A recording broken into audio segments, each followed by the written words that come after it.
నమస్తే. ఈ వారం సమాచారానికి స్వాగతం. ఈ మధ్య ఇద్దరు ప్రముఖులు చనిపోయారు. ఒకరు పెట్టుబడిదారీ విధానానికి నిలువెత్తు ప్రతీక. ఆయన ఎన్నో సేవా కార్యక్రమాలు కూడా చేశారు. ఆయన రతన్ టాటా. ఆయన మరణించినందుకు చాలామంది బాధపడ్డారు. దేశం మొత్తం బాధపడింది. దాంట్లో మనం కూడా ఉన్నాం. ఇంకొకరు సాయిబాబా.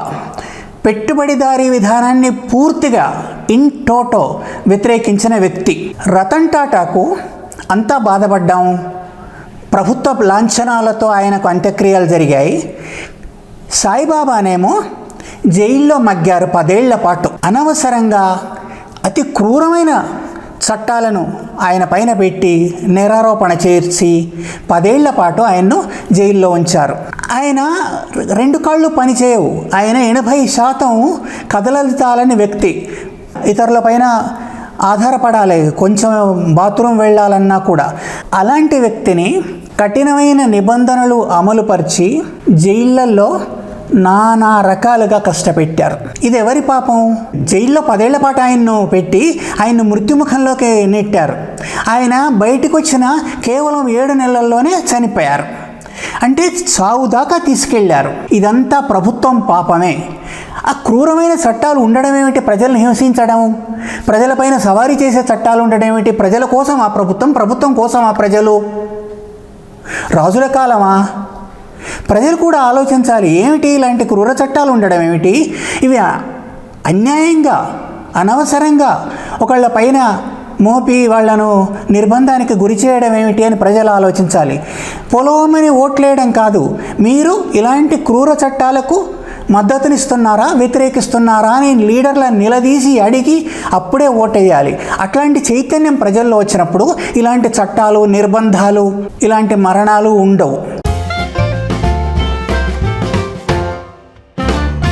తెలంగాణలో త్వరలోనే కులగణన చేస్తారట. కులగణన ఇప్పటిది కాదు, 1881లోనే కులగణన లాంటి జనగణన చేశారు. అప్పుడు ఇప్పటి కులగణన రాహుల్ గాంధీ మానస పుత్రిక.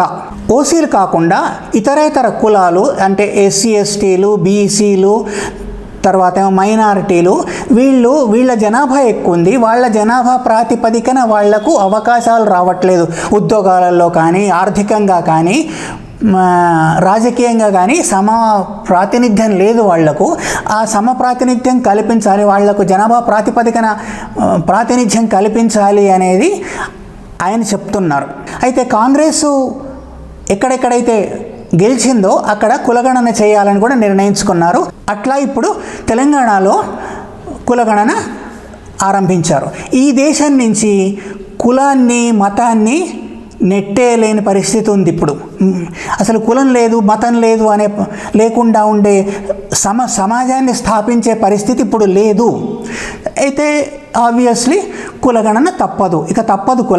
కులగణన చేసి వాళ్లకు సమాన ప్రాతినిధ్యం కల్పించాలి. అది దానికి అందరి మద్దతు ఉంటుంది. చేయాల్సిన పని అది. బీహార్లో కూడా కులగణన జరిగితే 63% ఎక్కువ ఫార్వర్డ్ కమ్యూనిటీస్ కన్నా కింద ఉన్నవాళ్ళు, ఓబీసీలు కానీ, ఎస్సీలు కానీ, ఎస్టీలు కానీ, మైనారిటీలు కానీ కలిసి ఉన్నారని ఒక లెక్క తేలింది. ఇప్పుడు తెలంగాణలో కూడా అలాంటి లెక్క తేలుతుంది. అయితే చెప్పొచ్చింది ఏంటంటే, కులాన్ని ఇప్పటికీ వ్యతిరేకించేవాళ్ళు, అసహించుకునేవాళ్ళు, కులం చెప్పుకోవడానికి ఇష్టం లేని వాళ్ళు, ఇలాంటి వాళ్ళు చాలామందే ఉంటారు. కులాంతర వివాహాలు, మతాంతర వివాహాలు చేసుకుంటున్న వాళ్ళు, వేరే కులం వాళ్ళని తమ ఇంట్లోకి ఆహ్వానిస్తున్న వాళ్ళు ఉంటారు. కాబట్టి ఈ కులగణనలో నీదే కులం, ఏ కులం, కులంలో ఏ శాఖ, ఇవన్నీ అడుగుతూ కూడా ఒక కాలం తప్పనిసరిగా ఉండాలి. నాకు ఎలాంటి కులం లేదు అనే కాలం కూడా పెట్టాలని మనవి. దామగుండం తెలంగాణలో వికారాబాద్లో ఉన్న ఒక అటవీ ప్రాంతం. హైదరాబాదుకు 89 కిలోమీటర్ల దూరంలో ఉంటుంది. ఈ దామగుండం ఎక్కడో అటవీ ప్రాంతంలో ఉన్న దామగుండం అటవీ ప్రాంతం ఎందుకు వార్తల్లోకి వస్తుంది ఈ మధ్య అంటే, అక్కడ నేవీ రాడార్ ఏర్పాటు చేస్తారట. నేవీ రక్షణ కోసం, దేశ రక్షణ కోసం ఇలాంటి రాడార్లు ఏర్పాటు చేయడం మంచిదే. కానీ తిరకాసు ఎక్కడుందంటే అది ఆ అటవీ ప్రాంతంలో ఎందుకు? అక్కడట లక్షలాది చెట్లను నరకాల్సి ఉంటుందట. లక్షలాది చెట్లు ఒకసారి నరికేసినప్పుడు పర్యావరణకు ఎంత హాని జరుగుతుంది? పర్యావరణవేత్తలు అడుగుతూనే ఉన్నారు, అన్ని లక్షల చెట్లను నరికి అక్కడ ఏర్పాటు చేయాలా, ఇంకో స్థలమే లేదా అని.